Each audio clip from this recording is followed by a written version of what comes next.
ప్రత్యేకంగా పవన్ కళ్యాణ్‌ని కలిసారట జూనియర్ ఎన్టీఆర్. తాజాగా పవన్ కళ్యాణ్‌ని ఎన్టీఆర్ కలిసినట్టుగా తెలుస్తోంది. ఇటీవల డిప్యూటీ సీఎంగా మారిన పవన్ కళ్యాణ్‌ని కలిసి ప్రత్యేకంగా కృతజ్ఞతలు, అలాగే శుభాకాంక్షలు అందించారట తారక్. మరి తెలుగుదేశం పార్టీ గెలిచినందుకు తన ఆనందాన్ని సోషల్ మీడియాలో వ్యక్తం చేసినటువంటి ఎన్టీఆర్ తన కుటుంబ సభ్యులకే కాకుండా పవన్ కళ్యాణ్ గారికి కూడా అందించారు. మరి ముఖ్యంగా పవన్ కళ్యాణ్ ఫామ్ హౌస్‌కి అప్పుడప్పుడు వెళ్తారట ఎన్టీఆర్.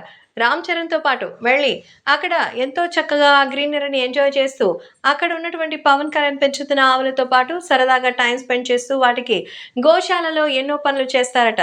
తాజాగా మరోసారి ఎన్టీఆర్ అక్కడికి వెళ్ళినట్టుగా తెలుస్తోంది. మరి ఎన్టీఆర్ పవన్ కళ్యాణ్‌ని కలిసి మరి తను సాధించిన యునానిమస్ హిస్టరీ రికార్డులు బ్రేక్ చేసినటువంటి విజయానికి ప్రత్యేకమైన శుభాకాంక్షలు అందించినట్టుగా తెలుస్తోంది. మిమ్మల్ని కలవడం చాలా చాలా గర్వంగా ఉందని జూనియర్ ఎన్టీఆర్ పవన్ కళ్యాణ్ అయితే మెచ్చుకున్నారట. మరొక సినిమా ఆర్టిస్ట్ స్థాయి నుంచి ఈరోజు దేశ ప్రధాని గుర్తించి మిమ్మల్ని అంతలా పొగుడుతుంటే ఒక సినిమా ఆర్టిస్ట్‌గా చాలా సంతోషంగా ఉంది.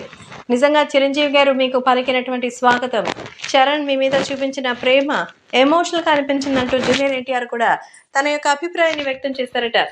మొత్తానికి ప్రత్యేకంగా పవన్ కళ్యాణ్‌ని కలిసినటువంటి జూనియర్ ఎన్టీఆర్ పిఠాపురంలో తన సక్సెస్‌ని చూసి నిజంగా నమ్మలేకపోయానని, 21కి 21 స్థానాల్లో విజయం సాధించడం అంటే మామూలు విషయం కాదు. కాబట్టి దానికోసం మీరు పడుతున్నటువంటి కష్టం కూడా హ్యాట్స్ ఆఫ్ అంటూ మెచ్చుకున్నారట ఎన్టీఆర్.